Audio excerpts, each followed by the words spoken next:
Yes. Please go ahead. Okay. Good morning to you all. Am I audible? Good morning. Yes. Good morning. Thank you. That's the first thing, when somebody says good morning, at least I get back one good morning. Good. Thank you.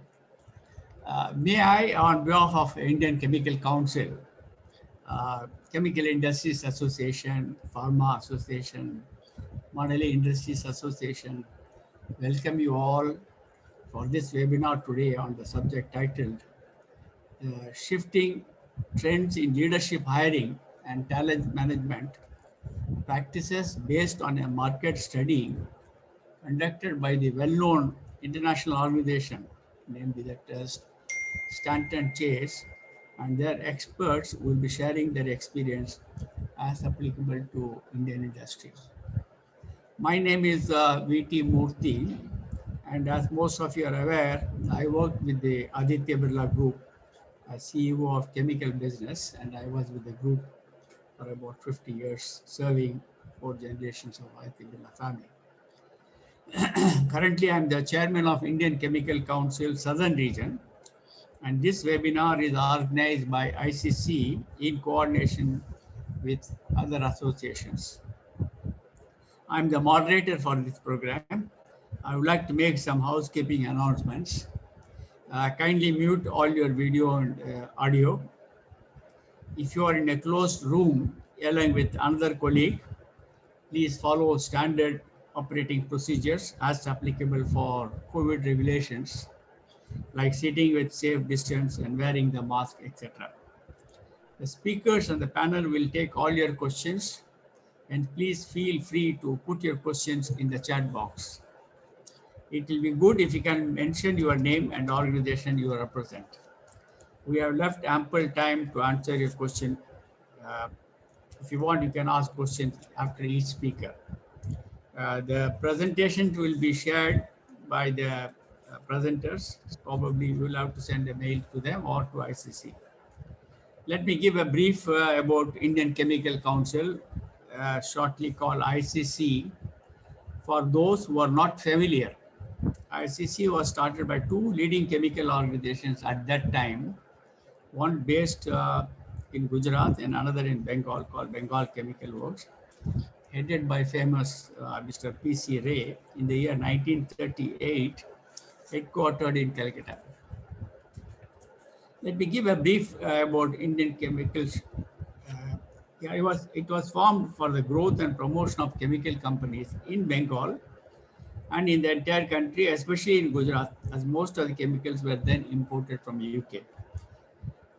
Over the last 80 years, ICC has grown into an all-India organization serving the interest of manufacturers of various chemicals, pharma, dyes and pigments, agrochemicals, etc.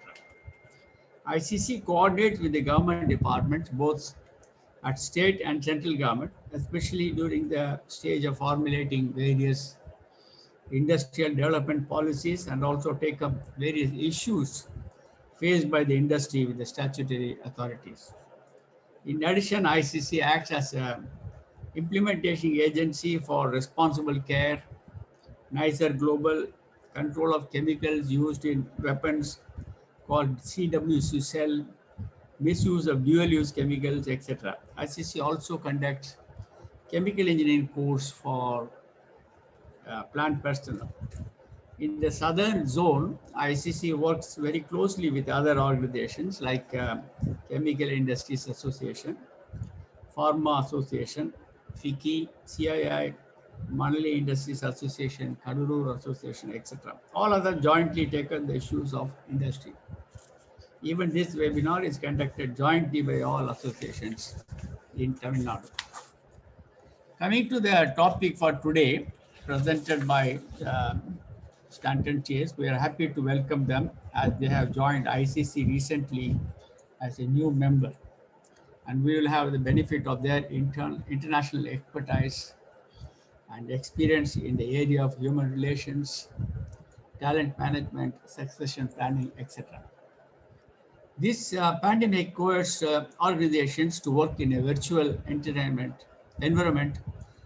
globally, and mostly employees work from home for the last 9 months. There are some advantages in this work environment, but it poses many challenges both to the employees and the HR management team. Many organizations were not fully equipped to accommodate the new requirement, and managing the workforce, especially retaining the talent and skill up gradation, uh, pose problems. During this crisis, HR leaders have emerged as strategic partners with the management in maintaining stability, reassuring employees, and defining policies and practices in the new normal while actively engaging with key stakeholders in a rapidly changing environment. Stanton Chase India recently conducted a unique survey of HR and talent acquisition from leaders across the country to gauge the shifting trend in leadership hiring and talent management practices. They have come out with a paper titled Indian Market Study on Leadership Hiring Trend. This e-survey featured several questions formulated to facilitate a discussion on the topics and understand key issues on the minds of HR professionals. Stanton Chase partner Tojo Eapen and associate partner Chandan Kumar will share the insights from the survey to highlight how HR and TA leaders observed a transformation in their role and how the management was dependent on these leaders to keep the business afloat.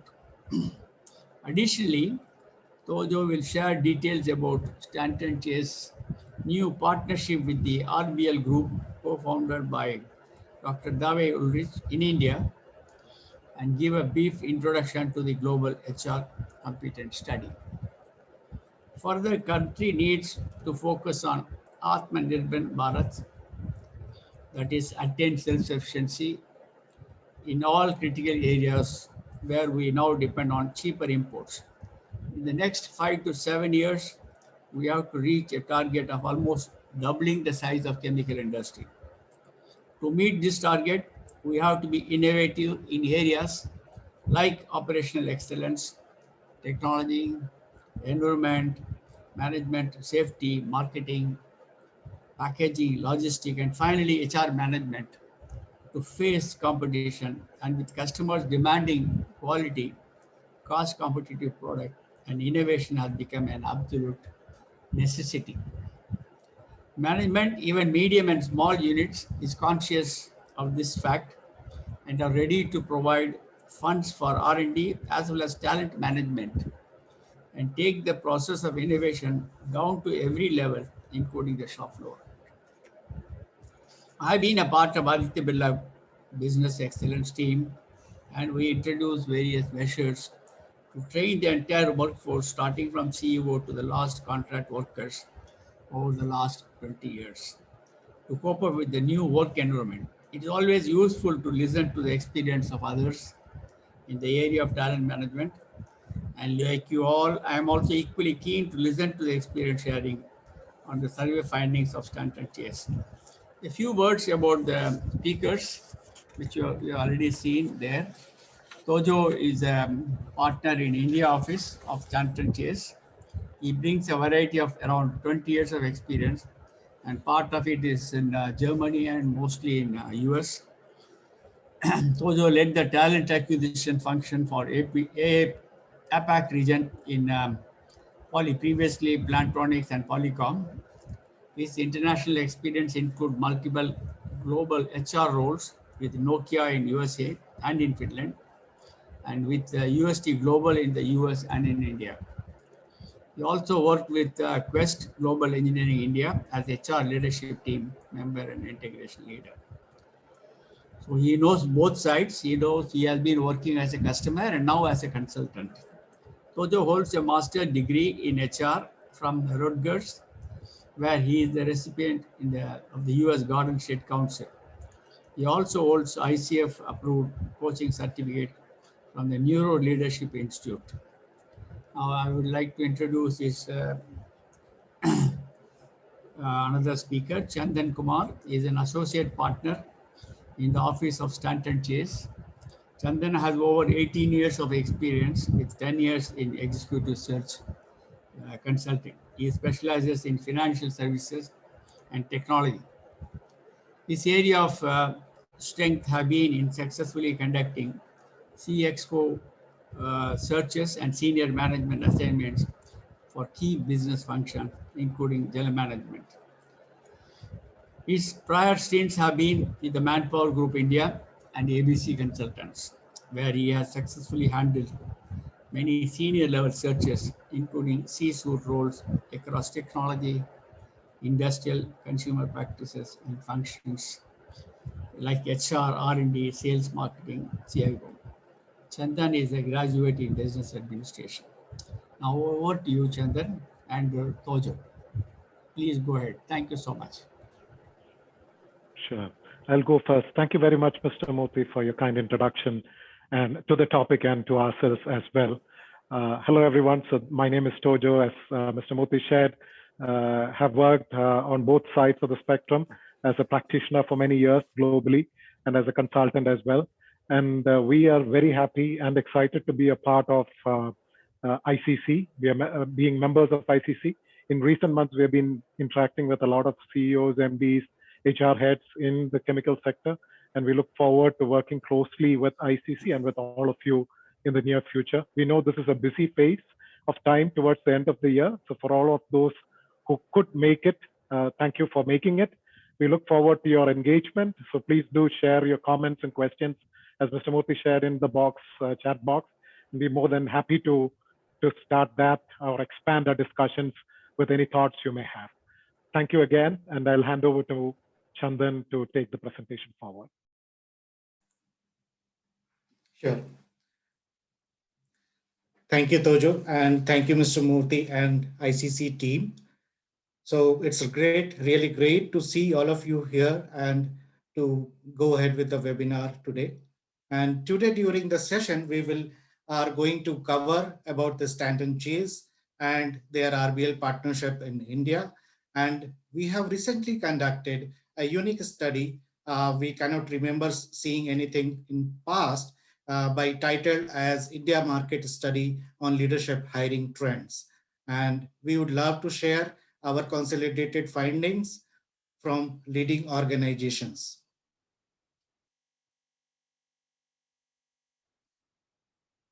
Well, Stanton Chase, a global executive search firm and leadership consulting firm with offices in 76 offices,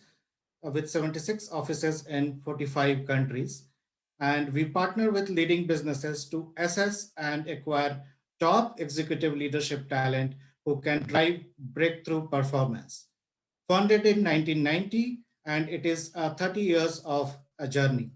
We are present in almost all major cities in India: Bangalore, New Delhi, Hyderabad, Chennai, and Mumbai. And it is led by 4 managing partners. And our maximum of the 75% of work globally comes from our existing clients.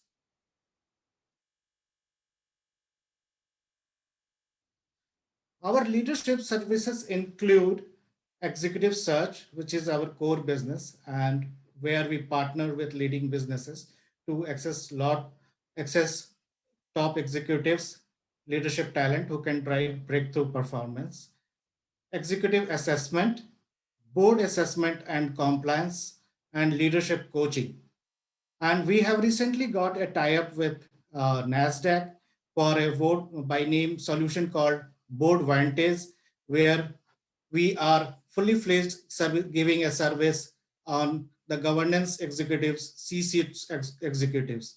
It allows boards and leadership team to work together more efficiently, productive, and strategic way. And leadership coaching with RBL Group, we are focusing on leadership coaching for an individual as well as the team level.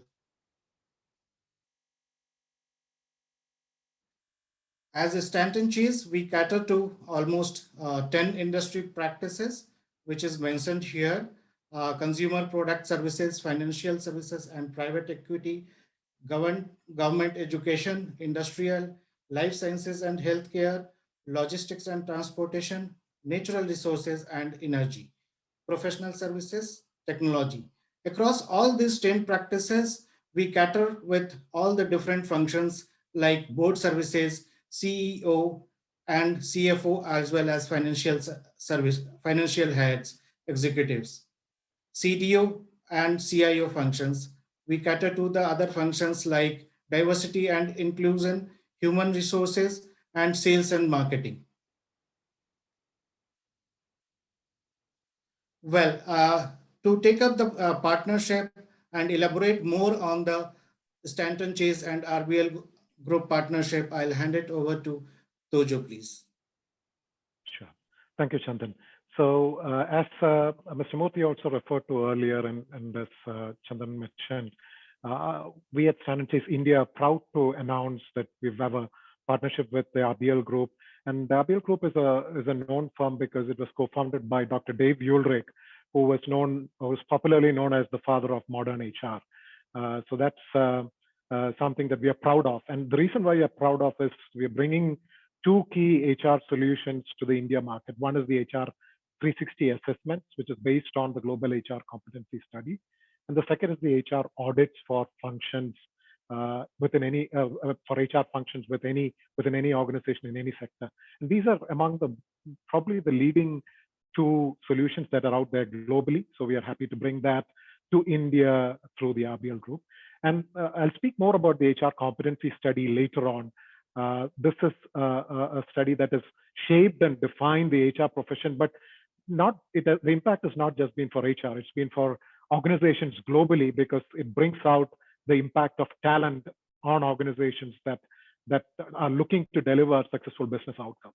So we will touch a little bit more deeper into these topics as we go later into the presentation. Next slide, please. So we get into our study now, and as Chandan referred to, when we looked around early this year, we had done a COVID study in the market to see how companies are managing through COVID. And we were talking, and we are still continue to talk to a lot of leaders, candidates who reach out to us, organizations who reach out to us. And there were a bunch of questions that we would always get. And there were a bunch of questions that we also had while discussing with the company. So we started looking around to see, are there studies in the market that will address those questions? And we could not find any studies in India that answered some of those questions. That's how the thought of doing an HR and talent acquisition leadership study. And it was not positioned for HR. What we thought was this would be an interesting discussion for organizations in all sectors. So we did not make it a sector-specific study. It was a sector-agnostic study.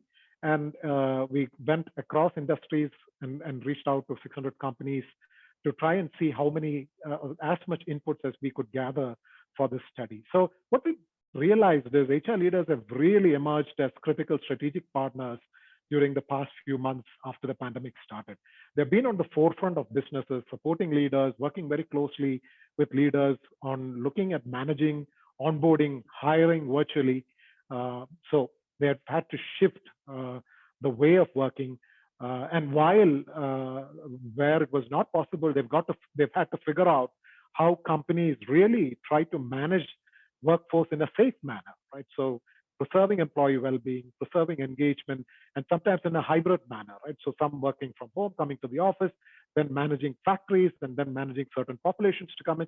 So a lot of complexity to be managed in this process. So HR has really come to the forefront of discussions within all organizations in recent months. And what we've also noticed is there are lots of questions that are there. And so this study actually would uncover many of those questions. And we hope you will come back with some of your insights and discussions.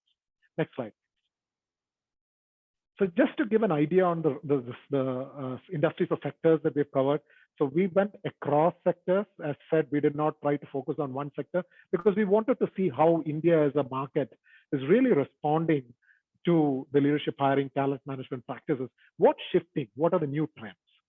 Next slide, please.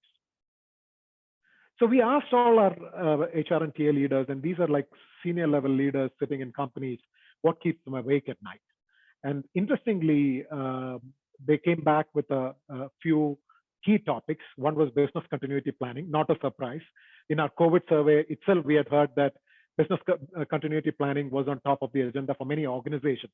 And that survey was more focused towards leaders, MDs, CEOs of companies, and some of the HR heads as well. So that continues to be keep on top of the agenda and keeping leaders awake at night. Remote work, work from home options, again, has started coming to all discussions that we have nowadays. Hybrid work, work from home, what's the new normal? So that's something we were talking to a HR head of a multinational company who headed HR for APAC. He said, well, the new on-site or the new off-site is the on-site, which is the office, is what he said. So people are coming up with different sort of jargons to adapt to the new world. The other topic that kept HR leaders awake was, how do you handle employee queries efficiently in a totally virtual world? And there, the whole systems component and managing employees on a one-on-one basis became a big topic for them. Employee job security, not a surprise. Customers going through a lot of cost cutting, in many cases, at least conserving cost and managing through that. So all of that came into employee job security. A lot of employees, you can see across studies in India and in the world that the stress for employees have gone up, and that's what we have seen in our study as well. Crisis management, again, we'll talk a little bit more later. That's something that we are seeing more and more companies look for in terms of hiring competencies. So that's something to keep in mind and on the watch out. We are going to keep a close eye on that moving forward, and we might come up with more articles. We've come up with a few articles in the recent past as well. Virtual hiring and onboarding. We initially saw companies hold on to some of the processes, and then companies realized we cannot hold on forever. And so we saw the shift to taking the whole process as virtual. And now we are seeing companies now accepting it as a normal operational method, where the end-to-end hiring process and the onboarding process is now being done virtually by many, many companies. And they've realized now this is becoming the norm. So that's been a very quick shift in the recent past. And another topic that keeps HR leaders awake is also the on-time communication with employees and stakeholders. Gone are the days, unless you are in a factory environment or insisting that everyone works. There are a lot of offices where there is a hybrid model. Factories work, but then there are a lot of office staff and leaders who work from home.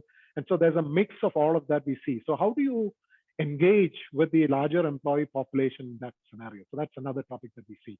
So one question or request I have from all the participants here is, if you have seen any other topics that keep you awake at night, we'd be very curious to hear. If you have missed something, or if you agree, or if you see, we'd be curious to hear from you. So please share your inputs to the chat box. Next slide, please.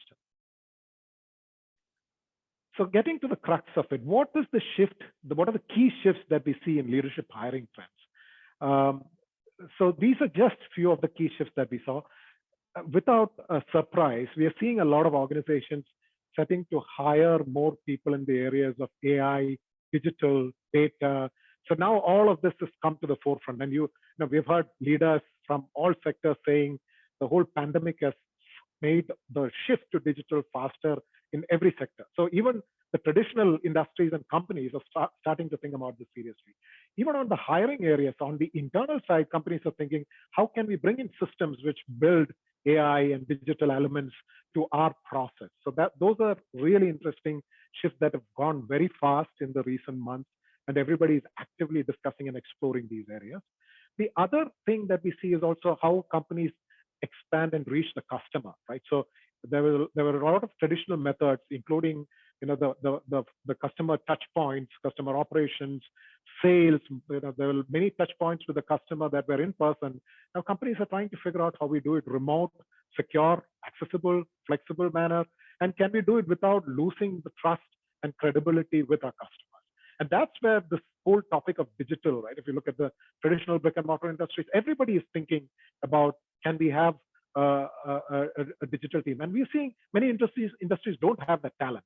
So sometimes it may be that you've got to look outside your own industry to get that talent. A famous example that when we were talking with our global chair recently about one of the articles we were writing, our global chair said, hey, we have a classic example where a large multinational shipping company who wanted to grow their digital team, and there were very few highly digital experts in shipping. So they've started looking at the telecom industry to bring talent into shipping. So that's one example that we really saw in recent months and stood out for us.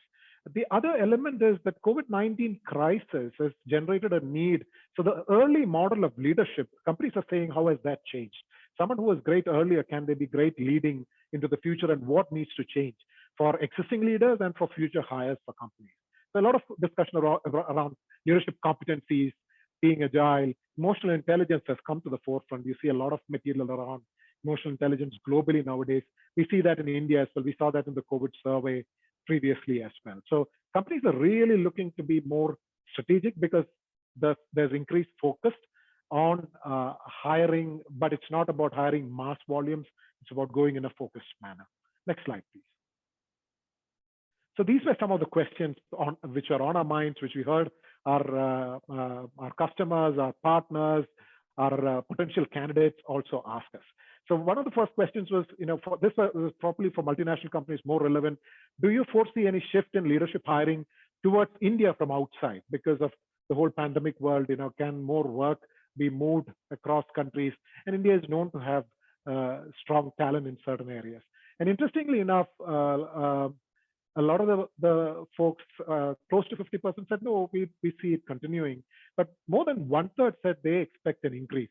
And as time has gone, when we started the study in around July, August to now, we are seeing this more and more companies and leaders say that they do expect this happening more and more. So I think that increased number would go high. And when we look at the numbers, my only request from everyone is that you look at these numbers as trends, and those trends are shifting trends always. So something to keep in mind. But this is very interesting that we see this also not just in one sector, across sectors, especially where there are GCCs or GICs, global in-house centers. A lot more companies are seeing that possible shift towards India from other locations. So there's a better balancing of competencies and skill sets. Next slide, please. Another question that we ask companies is, would you consider hiring leadership talent from other sectors and industries? Traditionally, we've seen that there's been a little more reluctance to look outside. And interestingly, a pretty good percentage, close to 2/3 of our population said, well, we would consider leadership talent. And what we think or what we feel is that is predominantly around the functional areas, we talked about technology, digital, sales, marketing, HR, finance. Companies are becoming more and more flexible to look at talent across sectors or across industries. Next slide, please. And then we also asked them, what do you see with the leadership talent across sectors, right? And almost 40% said, well, leaders are more flexible and willing to explore. And we see this ourselves. A lot of leaders would say, hey, I am willing to explore if the companies are also willing to consider talent from other sectors.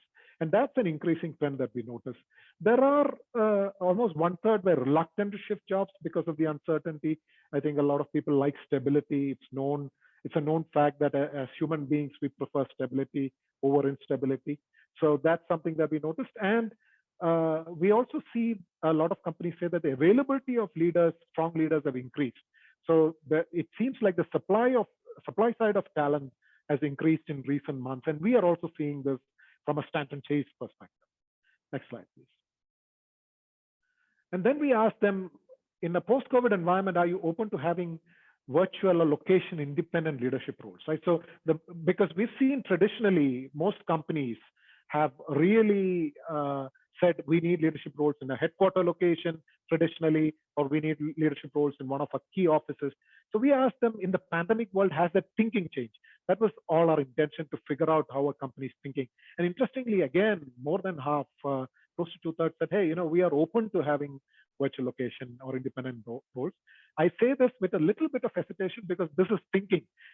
Has this translated to action and practice?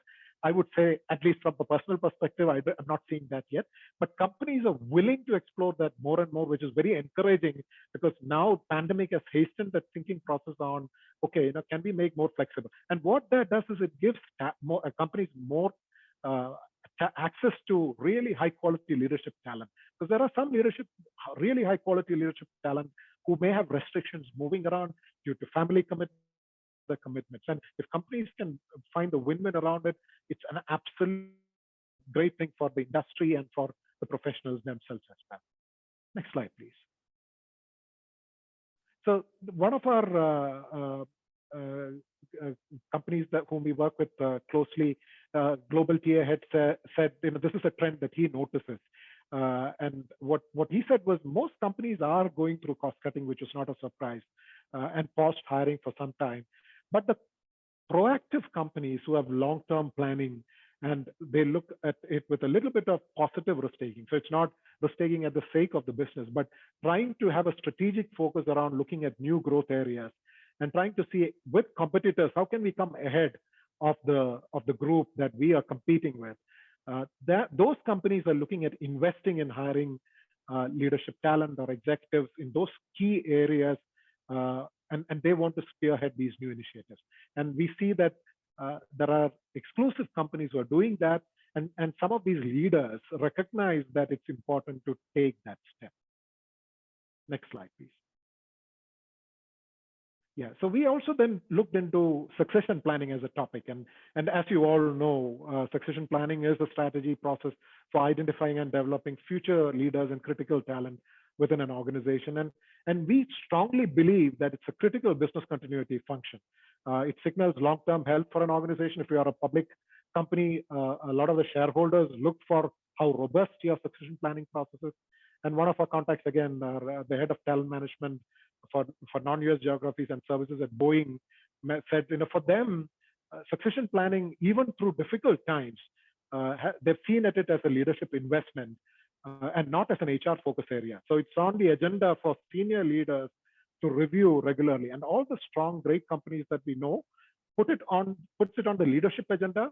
HR teams may own the process, but the leaders really drive it and really push and ensure that that succession pipeline is very active.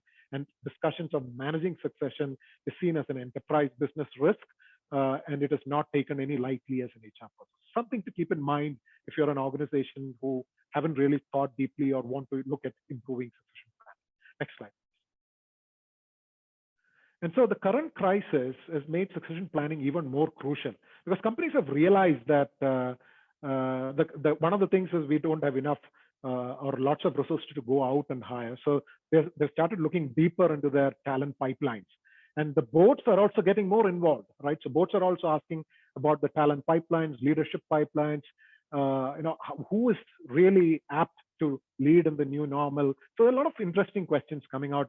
And so succession planning is now coming to the forefront of board review discussions as well.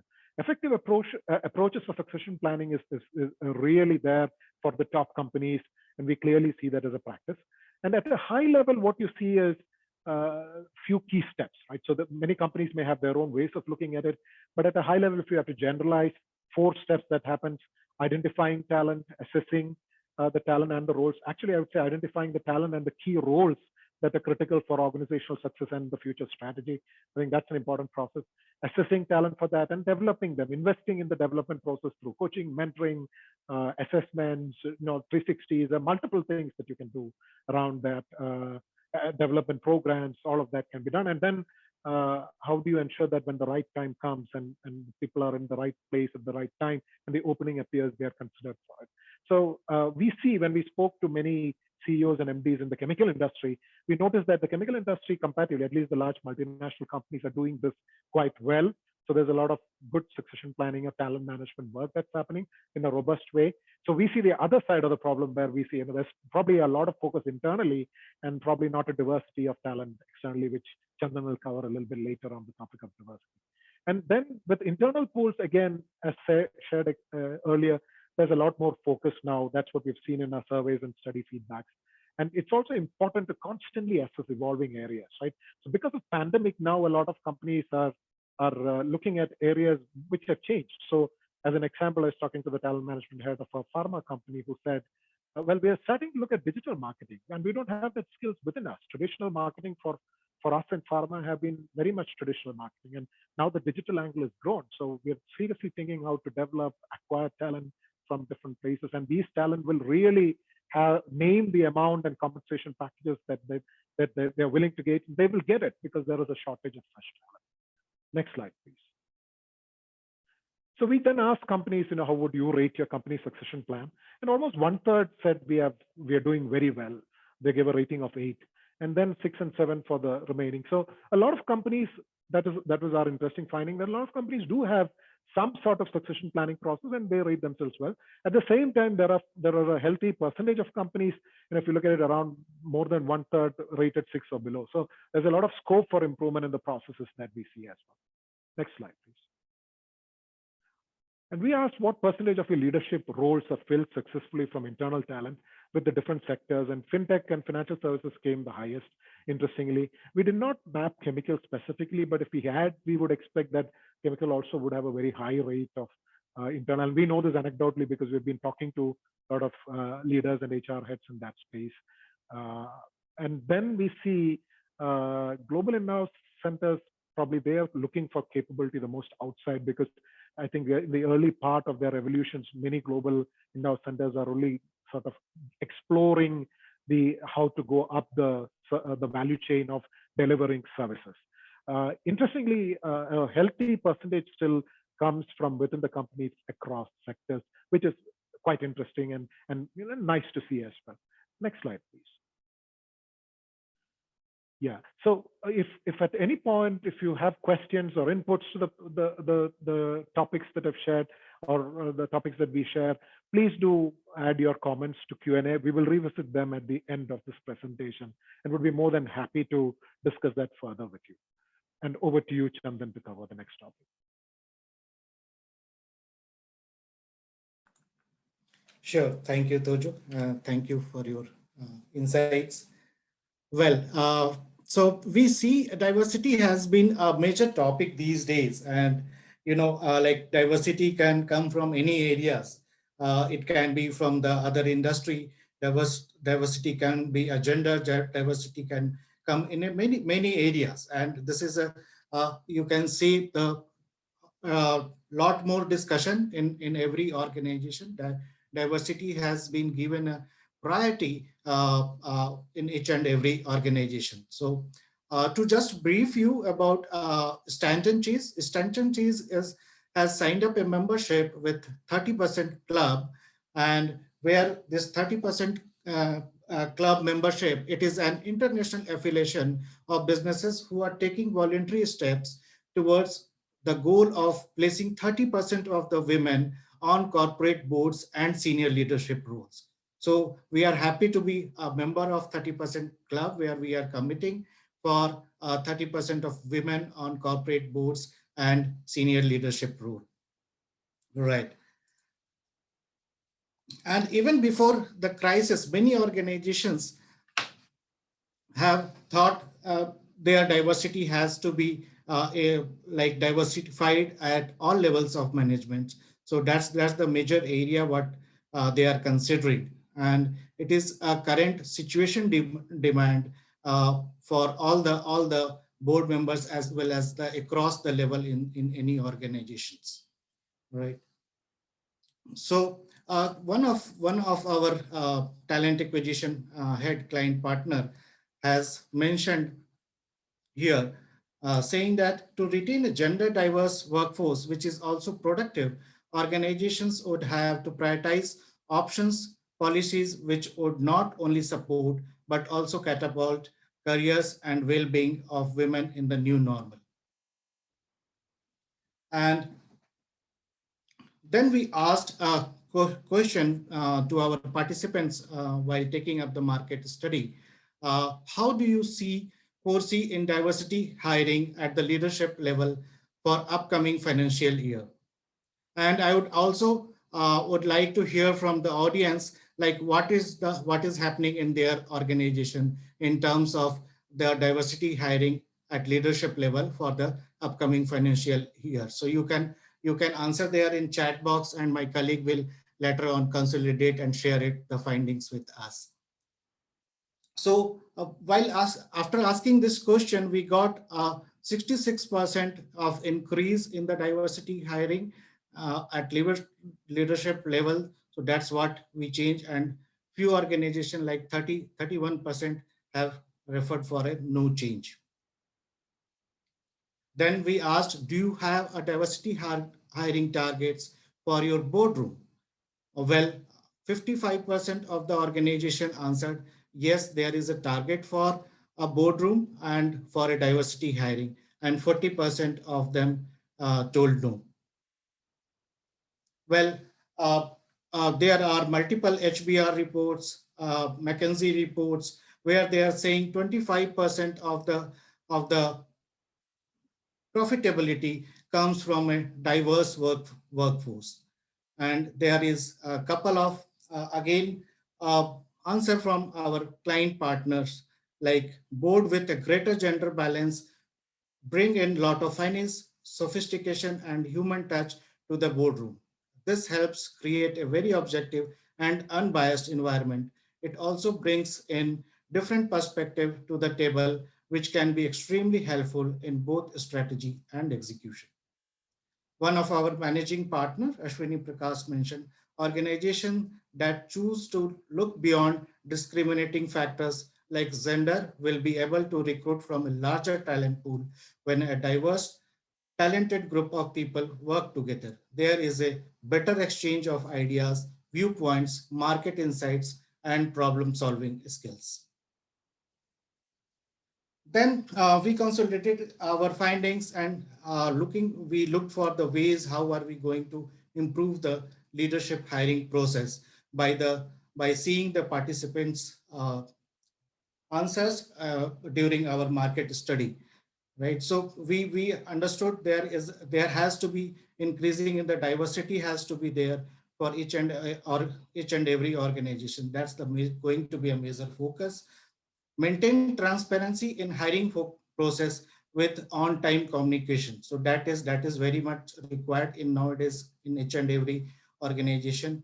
Stronger succession can help reduce the cost on leadership hiring. So maximum of the organization, they are planning to have internal succession planning where they can reduce the external hiring less, and they can help reduce the cost on the leadership hiring as well. Assessments on cultural fitment and the management quotient. Look for the talent pool beyond specific and industry sectors. So there has been prior also Tojo had discussed like whether the industry is open to look for the talent from the other industry and the sector. So we have found it like this is a good going area where the organizations are open to look for the talent beyond their similar industry within the same industry. Shortening the interview process and speeding up the entire hiring process has been major key area. Another quote we have got it from our client partner. Uh, Companies are looking forward to hire leaders who have effectively managed through crisis and business disruption in their career previously. This competency is gaining prominence while screening leadership level candidates. Then we asked our participants organization about how they are going ahead with branding initiatives, because branding initiative in the survey responses, like we observed a lot of leaders were emphasizing on the importance of organization branding, and we learned about few initiatives from them during our study. Well, so they are going ahead with social media to communicate more often, and the ongoing commitment of the organization to improve quality and of life and environment. Increasing the lines of communication with employees and stakeholders, as well as ensuring high level of customer service. Employer value proposition. So there is always a discussion for an employer value proposition, and where we talk about the uh, the employee work-life balance, company's brand, products, what are their career development, how is the company mission, values, and the culture and the work environment on a whole. So with an employer value proposition, a company defines what it can offer potential and current employees and what it expects from them. A well-grounded employee value proposition sharpens the identity of the employer, strengthens the employer brand, and facilitates recruitment marketing.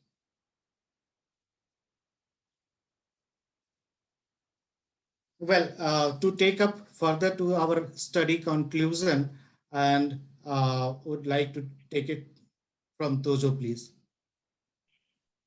Sure. Thank you, Chandan. So to conclude on some of these elements that we asked on and what are the key things on our mind, we see that HR leaders are faced with big decisions that can have a huge impact on organizations, right? And especially because of crisis, HR leaders have come to the forefront. They are working very closely with leaders on key decision points. And as a result, big decisions are there where they can influence and impact the organization's future. Again, to reinforce continuously evolving trends, digitizing or digitalizing processes, and just not only internal, but also customer touch points and end-to-end supply chains coming into the picture. All of that. So looking at different technologies, partnering very closely with the IT organizations and technology organizations, looking at analytics, AI, all of those are really key trends that we see will be around for a while and continue to grow further. HR professionals really and companies should seriously think about the new normal and what are the new set of priorities that reflect that new landscape. So something to keep in mind for all leaders across functions or sectors as well. A few priorities that we feel would be valuable for you to consider. One is the evolving practices. So practices that were very relevant for many years, they need to be looked at. A lot of companies are doing that. How do we change? Classic example being the hiring process or the onboarding process, right? So a lot of companies have worked very hard in short time to change all of that. Strategic hiring. So it's not hiring rampantly. With the cost and the focus of resources that any company has, how are you going to identify critical areas for your business where you can't really put everything on pause? You've got to focus on what are the key areas that you want to hire from, and what are those high impact areas for companies once that first phase of survival is now done and everyone is looking to rebound now in the coming year or the coming next years. The third element that we think is the increasing impact of organizational culture. In a virtual world, there is no differentiation. Every company has a lot of people working from home or hybrid or from the factory. So now the question is, how do you ensure that all of your employee population feels your culture, unique culture anywhere? And that's going to be a really interesting question that many companies are trying to answer. The CEO of a startup of a small technology company told me, when we hire people, they're sitting at home with a previous company, and when they start with us, they're still sitting at home with our company. What's the differentiation? How do we? And that's something that a lot of CEOs are thinking, along with their HR and organizational leaders, to say, how do we give our employees a feel for organizational cultures in a hybrid or a virtual world? Something to consider. Increasing impact, the innovation mindset and opportunities for all leaders, especially in HR, to be bold influencers. Because up to this point, the opportunities maybe were not as high. Now, the crisis management skills and all the requirements that have come from HR have brought HR to the forefront to be able to influence organizational policies and processes across the board. Great opportunity to be active, bold influencers, to be innovation, to have an innovation mindset, to seek innovation from outside, not just from within the company. That's what we try to do as well. Right? We try to talk to a lot of leaders across sectors to try and ensure that our thinking is also always current with leaders. Leadership skills and models will continue to evolve. That's what we feel, and that is what has happened. But there will be an influence of how the digital worlds have changed. And in spite of all of that, we can see clearly that if you look at not just comments coming in, but also in many conversations and in literature across leadership in the world, emotional intelligence is and empathy and skills which were soft.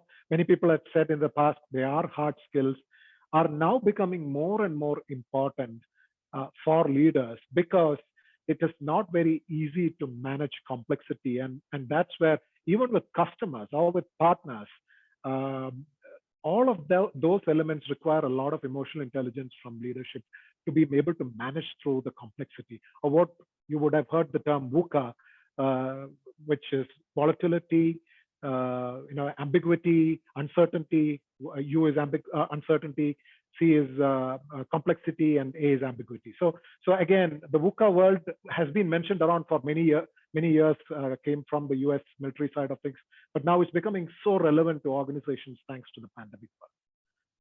And that's where I think we will take a breather at this point and just quickly check for any questions or comments from the chat. Veena? Yeah, thank you, Tojo. Thank you, Chandan. Quite an interesting session so far. And we have received few questions from our audiences as well. So the first question is from Mr. V.T. Murthy. So his question is, which one is more effective, internal succession planning or bringing new talent, or a mix of both? That's a great question, Mr. Murthy. I think there is no perfect answer, but what would get close to being effective is you do need to have a robust internal talent planning process and a succession planning process so that there can be a healthy mix of leaders that grow within the organization. That also then leads to engagement and retention within an organization. And that also, and actually continuously revisiting it will also help to ask those questions on what strategy is key from a business perspective, which areas, which roles, which levels are important for the organization. And only each organization can answer that question. There's no one perfect answer. But we were talking to the CEO of a multinational chemical company last week, and he said, well, I personally feel that there is very little diversity within the chemical industry, and that could be due to various reasons. And that's something for all companies to look at, because if you look at a lot of the research in diversity and innovation, a lot of the innovation is also influenced by diversity in thinking, diversity in backgrounds. If you look at the US has always been in the forefront of driving diversity within organizations as a law. The most recent California law actually has pushed the organization to go beyond women and look at different communities. So the US is always like the starting point, and then it gets to Europe and to the rest of the world. But Europe has always been ahead in terms of gender diversity. So I think there's a lot of work to look at in terms of diversity innovation. And for the chemical industry, I would say diversity can be just purely looking at areas where talent can be brought in from other sectors or other industries. And that itself will bring a lot of diversity in thinking and looking at the world differently a little bit from what is a normal way to approach these processes. Great question. Thank you. Veena? Yeah, thank you, Tojo. So we have received another question from Mr. Prabhakaran. His question is, many of the internal talents are long timers at factory setup, not much in corporate setup. How to upgrade them to board level from the executive levels? Yeah, that's a great question as well. It's a practical challenge that many organizations face. So if I may sort of bring in the previous question to this and tie both together, one is that there is a succession planning element to organizations. If that is done as a rigorous internal review process, there are a few questions that every organization need to ask, right? So what are the sort of roles that are critical for us as a company in the future? What sort of people or competencies will fit that? And where are people today? How much time will it take for them to get ready? And what do we need to do as an organization to get them there? So when you start working along these lines, it sort of brings some of these valuable perspectives and ways of working into the picture. Now, along with that is the development question. And development is not, in my opinion, a one-step process. Development can be a series of experiences at work, which is generally what they say. Most of us in HR know the 70-20-10 model. When I met Dr. Dave Ulrich a few years back, he said, well, you can also say in the current context, it's not 70-20-10 anymore.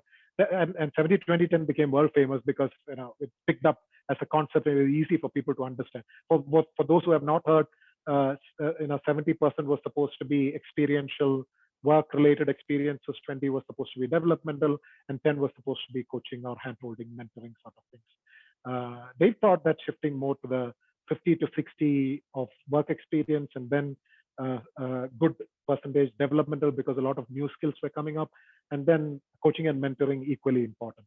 So that's the shifting world, and companies have to put a lot of effort into first figuring out what's really relevant for us as an organization, for us as a sector, and mix both of that, and then really focus on that. I don't know if I've answered the question, but there are multiple elements to look at when you're looking at development, right? The core development sessions, there's a trend towards online development on the factory floor as well. I think there are different ways of experiential development that you could look at. Coaching and mentoring can be really important. There could be still some of the assessment work that can be brought in. So there are different ways to look at. I was speaking to a large multinational organization who said, they try to bring their leaders together every quarter, and because of the pandemic, they're looking at bringing everyone together virtually. Some of them in the factory floor will be there on the factory floor sites, and others will join in virtually and try to facilitate a discussion and different interventions.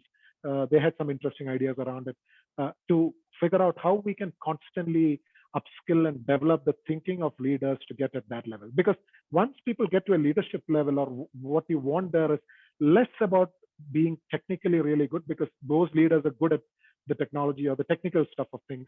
It's generally the leadership skills or the managerial skills that are found wanting. And that's where a lot of investment has to be put in to grow a leader to the board level. Veena? Yeah, thank you, Tojo. Tojo, I mean, we are actually getting a lot of questions from our audiences. So Great. In the line, we actually received another question from Mr. Murthy, and it's one of the burning question. I think not only HR people, but all business leaders are actually asking each other. So the question is, if this situation continues for next 1 year, do you expect a change in the entire process of talent development?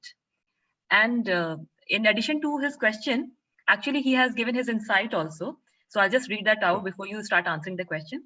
So he has said, unfortunately, in chemical industry, management, especially in MSMEs, are not very keen to develop leaders, as they anticipate people will move out once they come up in higher management level.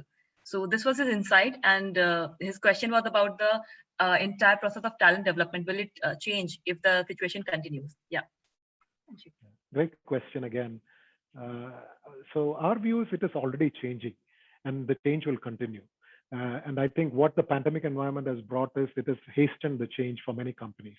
At least the thinking for companies who have not made any changes, they're thinking actively, how can we change and move fast enough with the rest of the world?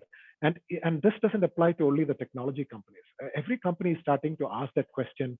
In fact, for the public companies, the shareholders are driving. In the private companies, there are private equity players, and they're driving that process of hastening the change process for each organization. So our view is that the change is happening, and clearly digital being one of the driving changes. So digital solutions will continue to grow, and I think will continue to expand to all other areas. And as a result, companies also want to understand and continuously figure out what's going internally within their systems. And what the pandemic has brought in is there's a limitation to what you can do in person. And as a result, how can we as much automate and digitize solutions and keep that allows us to keep a close track of what's happening. Supply chain, we've seen and read a lot of material that says that direction has been picking up a lot of speed. So talent solutions also, the same thing will continue to happen. Leaders want more visibility and faster change in terms of how organizations can move forward. So it is a continuing process. Veena? Yeah, thank you, Tojo. So we have another question from Ms. Ramya. Her question is, speaking of diversity, what do chemical industries have to do to encourage more women engineers to join companies and encourage them to continue working so that they can climb the hierarchy? Thank you. Yeah. That's an excellent question, Ramya. Thank you for raising the topic. As shared, when we talk to leaders as well, diversity is a common topic that comes up. Interestingly, across sectors, even in sectors like technology, we see that, there's diversity up to a certain level, and after that, it sort of goes down for whatever reason there is. We think that companies need to put an emphasis on diversity to be able to grow talent. If we leave it at the behest of the system to pick up, it doesn't happen automatically for whatever reason. I think, and that is why some countries are taking the proactive measure of saying, let's start with ensuring diversity to a certain percentage. Once you have a certain percentage, then it might start happening more because there's enough pool of talent available that the rest, they can also start encouraging. But if it's not there, companies have to really put some emphasis. We get requests to hire diverse leaders And unfortunately, that also happens because there are not sufficient pool of diverse leadership candidates. To your point, Ramya, I think companies can do a lot of things. One is to emphasize the fact that they want to see that pertains to the question of some companies have gone to the level of saying, okay, we want to see diversity of X percentage at the board level and at across levels in the organization. And initially there will be some pushback, and sometimes there are people who say, well, there are you're prioritizing diversity over competency and all of that. But the reality is there is a reason why diversity has not flourished, and companies have to put focus in terms of, to your point, hiring, starting with hiring, and developing and coaching and training and growing those talent. It won't happen automatically. Veena? All right. Thank you, Tojo. So there's another question from Mr. Langu. The question is, succession planning and hiring involves redundancy for some time. How companies balance cost and succession planning needs? Yeah, it is a great question. And that's where we come back to what we discussed earlier as well. Succession planning involves cost, but then the question you always need to ask is at what expense? And as we say, the companies at the top of the curve and who are really good at doing that always get better business results. If you're a public company, it gives a lot of confidence to your shareholder community. In fact, some of the works have been done in terms of perceived share value and intangible assets, right? And one part of intangible assets is the quality of your leadership and your quality of your talent, in addition to brands and IPR and many other IP and many other things. Now, the key question there is how much, and this comes back to the Boeing quote as well, right? How well do you see succession planning as an investment and critical to the company's business success, not as an HR process, but it's a business success and a business risk if you don't have a good talent pool. And then how to balance cost is a great question. And that's where it can't be ideally a process that goes across the, meaning in good times you can, but during crisis, you can't drop it. You've got to figure out what's our critical focus area for high success for the organization in our sector. So the answer for the company X might be different from company Y. But if you identify the critical areas, at least during a crisis phase, you can still continue to keep on it. That will give you an advantage over companies who are not doing it, and where there is chaos during crisis, and you will come out ahead of the group when that investment. So our suggestion would be to look at it as an investment and not as a cost, and look at it as a business risk if there is no sufficient pipeline of talent internally, and then mix it up with the external talent. So coming back to Mr. Murthy's question earlier, you have to have external talent as well when you plan succession planning.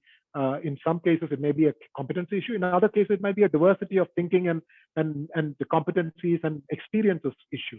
But when you have a mix of that, the ideal mix, you are in the best place to decide. But do it in a focused manner where it doesn't have a huge impact on cost. You can balance it out and say, this is a focused investment for the organization to come out ahead in terms of business success. That's the way to go about this whole topic, I feel. And the great organizations always do that. And as a result, shareholders also feel a lot more confident about those organizations. Veena? Yeah, thank you, Tojo. So another question is from Mr. Rutvij. His question is, can you throw some insights on to what extent looking for talent pool beyond specific industry or sector help mutually to the organization and the potential candidate? Candidates are likely to be apprehensive about taking up career in different sector amidst the ongoing business scenario. Yeah, that's a great question. It's a practical challenge that organizations face. And we do agree that's a practical challenge. What we see is, at least on the functional side, there are more leaders who are more open to picking up challenges and working with other industries and sectors. Maybe on the core side, there will be a higher reluctance because people might think there's a higher risk related to shifting careers.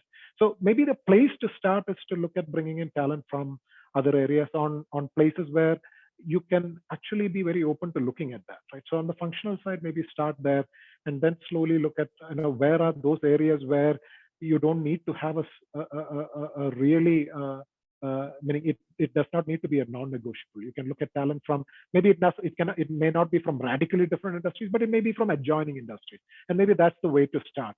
But the more openness there is, I think there is clearly, as shared earlier, a link between diversity and innovation. So the more you can think about those elements, the higher the possibility of changes happening. Supply side of talent, in our view, is increased compared to the past. And you are right, there is also always a group of leaders who are hesitant during uncertain times because they feel comfortable. On the other side, we see a lot of leaders who are not very, who are looking for changes, and partly they're looking for challenges. Because they, as many of you know, after a certain level in leadership, you start feeling a little bit, I'm doing the same thing over and over again. So I want to pick up. So there are leaders like that, and that's where we come into the picture. Our job is to find leaders like that, to figure out who can really find people who are looking for those type of challenges. So there's a win-win in both those. It's not a common thing, but there are more and more leaders who are open to doing it. Veena? Yeah, thank you, Tojo. So Mr. Murthy has raised a very valid point over here.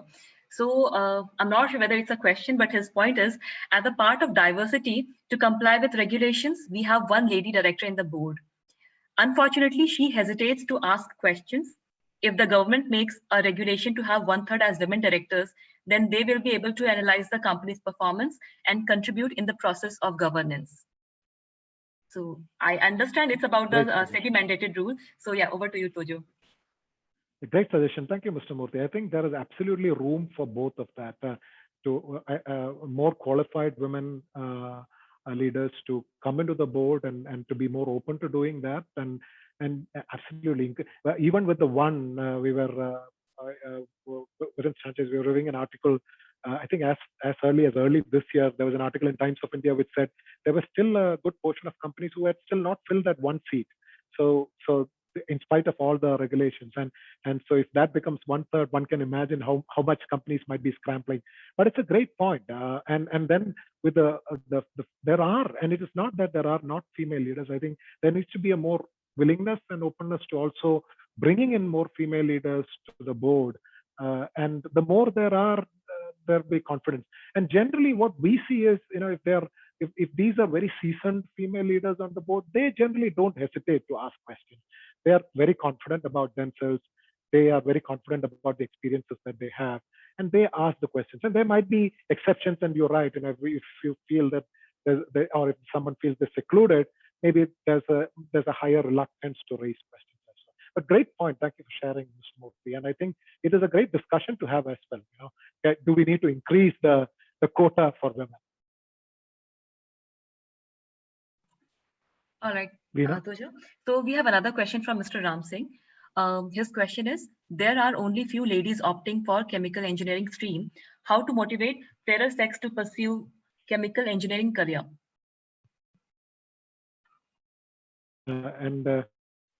In fact, in the US and all this, there's a big discussion in terms of STEM careers and how do you get more girls in school days to get into STEM careers, right? So I think one of the answers to that is with all of you in the chemical industry to ask yourselves, what's the sort of upstream that you can look at, or downstream, however you want to look at it. But basically, how are you going to look at that talent chain further up? And even in the technology sector, companies have tried it out. So it's not that we haven't tried it out in India.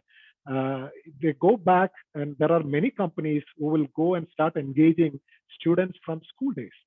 And it can be done by ICC as an association in the industry. Mr. Murthy shared that ICC's goal is to look at that whole chemical side. And so how do you get them to start early and look at them to see this as a really interesting career stream and get the right people on those tracks, right? So maybe you have to try catching them early in the stream from industry associations, or even there are a lot of technology organizations who try and catch talent quite early in school, even in high school days. So something for you to also think about and really say, what are the things that can be done while looking at encouraging diverse female talent to that. Because again, if you're waiting for hiring graduates from engineering colleges and not enough female grads into chemical engineering programs, then there is a challenge. So So it's always valuable to look, okay, where are we missing the talent pipeline, and look further ahead. And it's always a great idea to catch them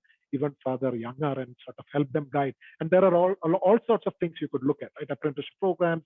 I'm involved with a career guidance and mentoring program for for my high school alumni, where we are talking about, okay, can we do like, an immersement program, which is popular in the US side of things, not as much as in India, where you get students in school to spend a couple of days with a professional to see how does their work environment look at, what do they discuss, so they get a feel and they get interested in it. So different things that can be done, and it's a very interesting topic. And I think as companies, you could consider that.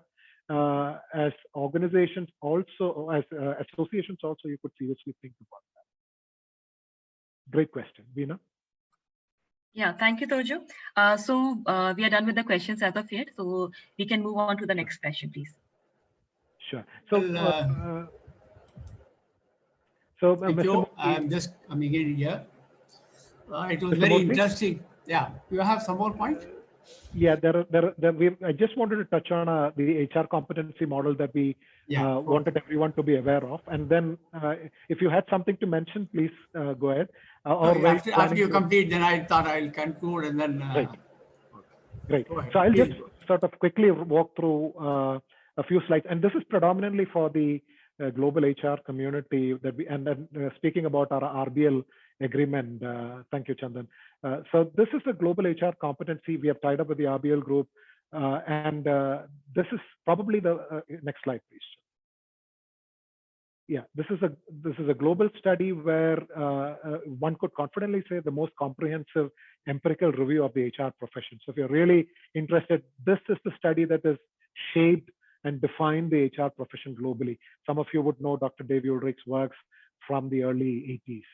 Next slide. And it started with at the University of Michigan in the US. And so again, HR competency is the most comprehensive empirical review of the profession. Started in 1980s, and as you can see, participants have always been in the thousands. And we have completed 7 rounds. Round 8 is now happening. The study is in progress. It's free to participate. You can go and register. I'll share the link in one of my slides.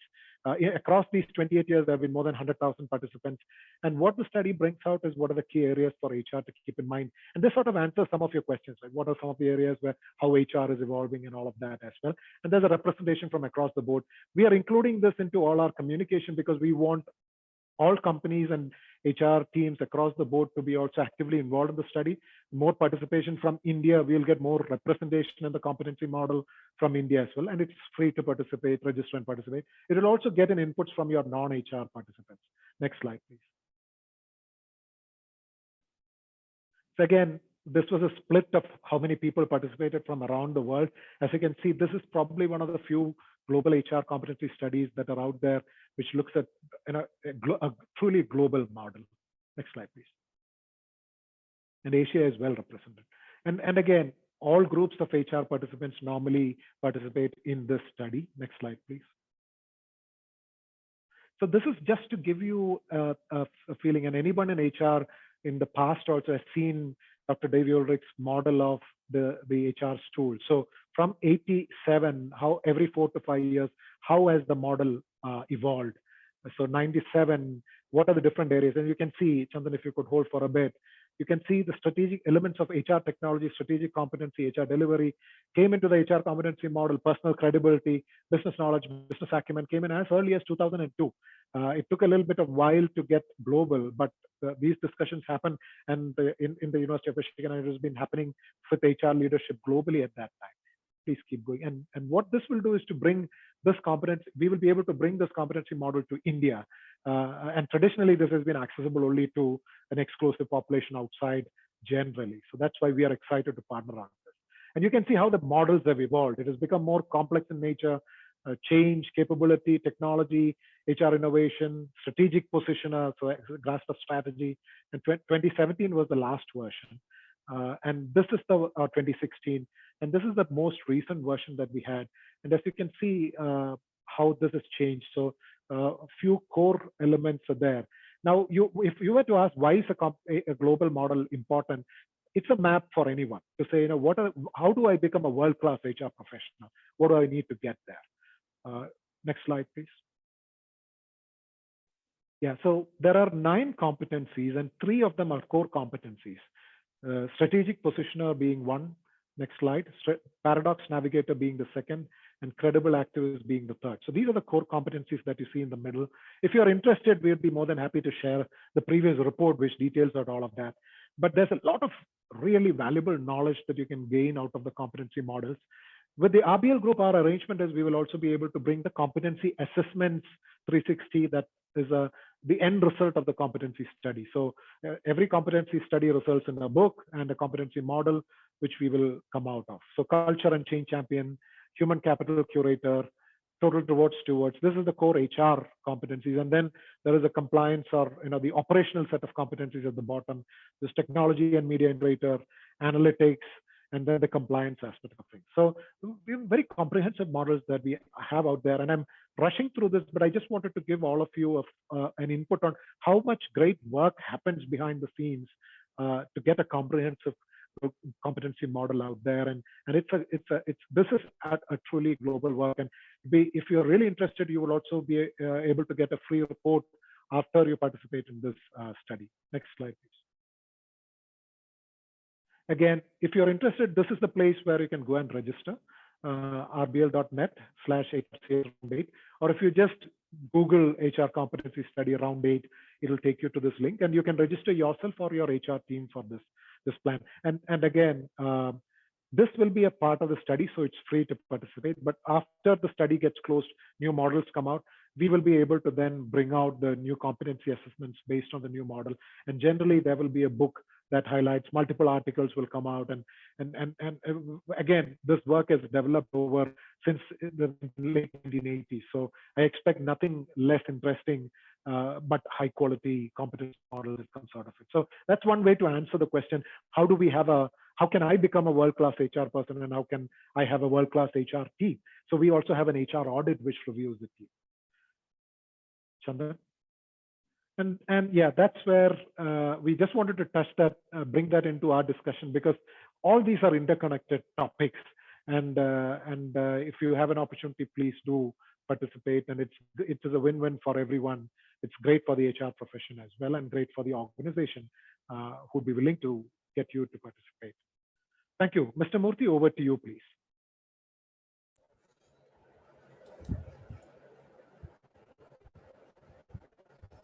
Well, thank you so much.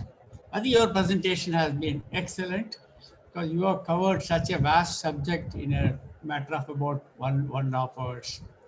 I think it's a lot of material for us to digest. Some of the questions which I had raised was based on my experience. As regards diversity, I remember about 40 years back, talk about 1984. So I told Mr. Birla that we should employ a woman engineer. And Mr. J.D. Birla was there. He said, you go ahead, because I was heading the design team. So I brought an engineer. Her name is Patavardhan, some Patavardhan. And she's a chemical engineer from, I think she did from Kanpur, if I remember correct. And she brought such a tremendous change in our design office. I can tell you, because see, in Hindalco, what happened is we never engage outside people. So we have a large design office where we do all expansions are done by us, whether it's chemical or mechanical or electrical, all of them. And I was heading the design division. So the moment I brought her, everybody started dressing properly.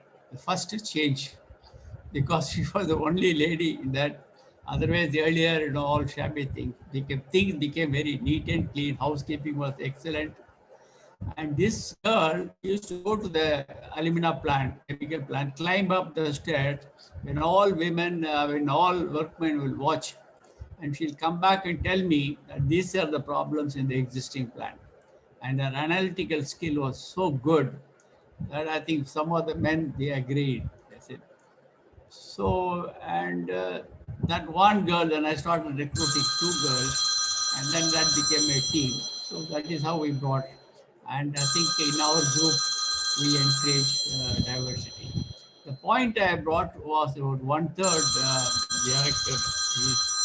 Whenever I happen to be in a board, so I normally encourage the lady there to ask questions. I feed her all the information, technical information, ask her. But she feels shy because you see there are very eminent people in the board. Some of the board, for example, I was in Ultratech board. So like right from Maruti, Mr. Bhargav, and everybody was there. So a lady normally hesitates to ask questions.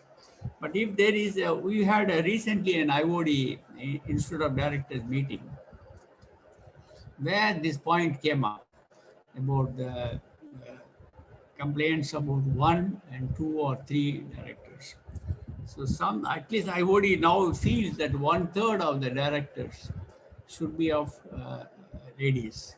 So that will bring a tremendous change in the organization, because you see a lady normally, she has, in fact, if you do the competency analysis, I have always found women are better, they score better in certain competency as compared to men.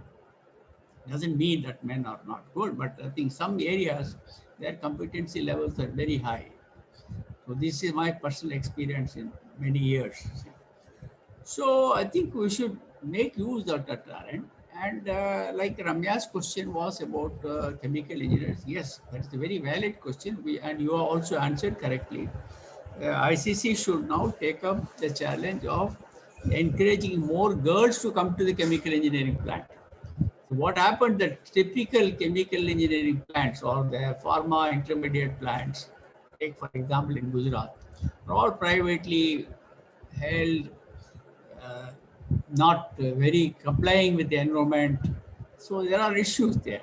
Whereas if you bring diversity there and then outside talent, as you rightly said, a mix of both, the internal succession planning should also be done.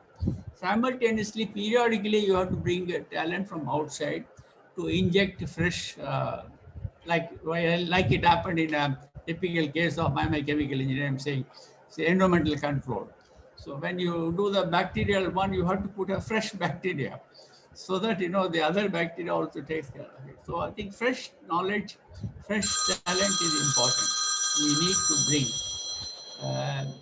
I think some other this topic needs to be percolate, but they need to percolate down the line. Ramya, if you are there, I would like to ask you to give your opinion on generally on the discussions today we had. Ramya is there? You can unmute. Ramya there?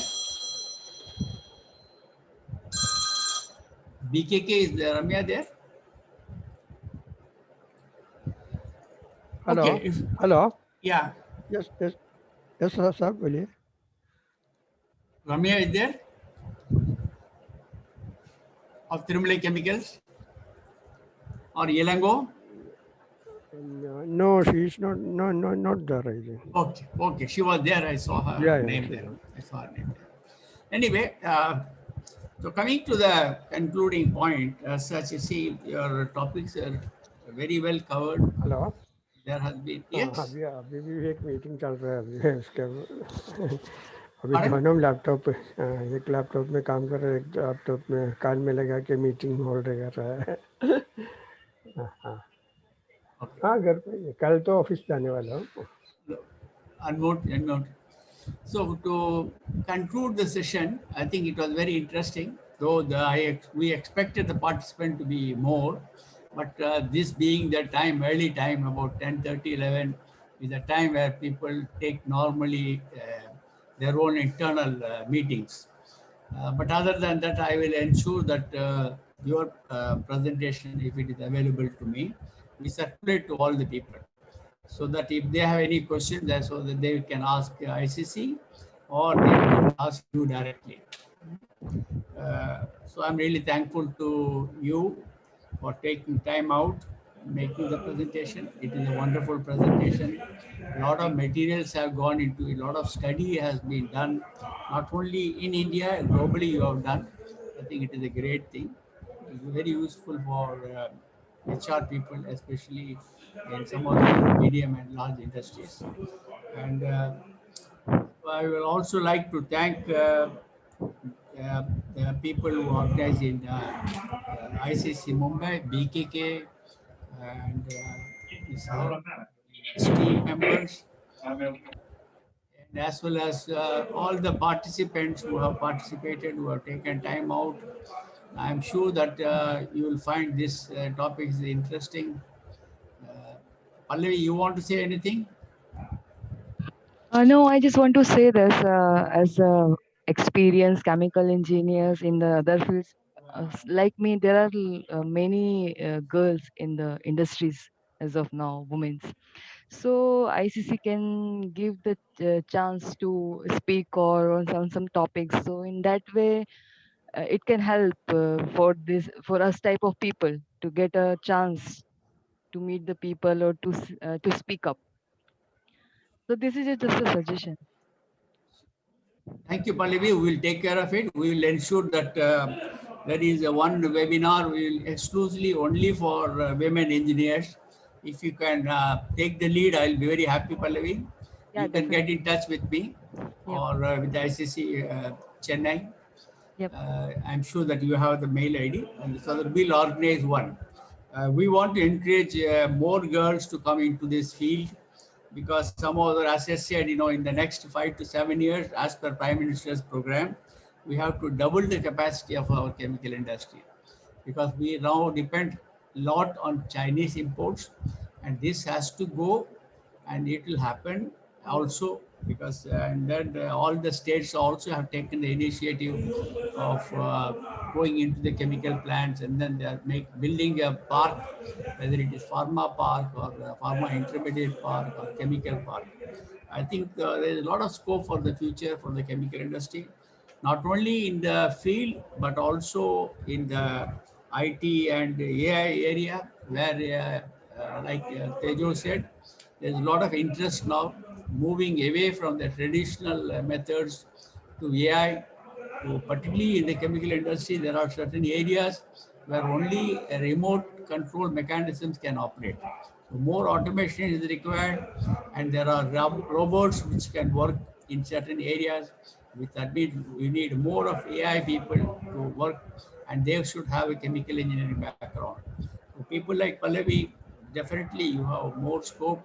Get into both the knowledge of AI as well as your traditional, conventional chemical industry methods, so that you can combine both, and then future industry will be more of depending on AI, particularly on the pharma area and the intermediate area where human intervention is not encouraged. I'm sure that more such topics will be discussed in the future. Thank you once again for all the participants, to all the participants. Thank you, Teju. Thank you, BK and team for organizing this webinars. Thank you so much. Thank you very much, Mr. Murthy. Thank All you, the Mr. best. Murthy.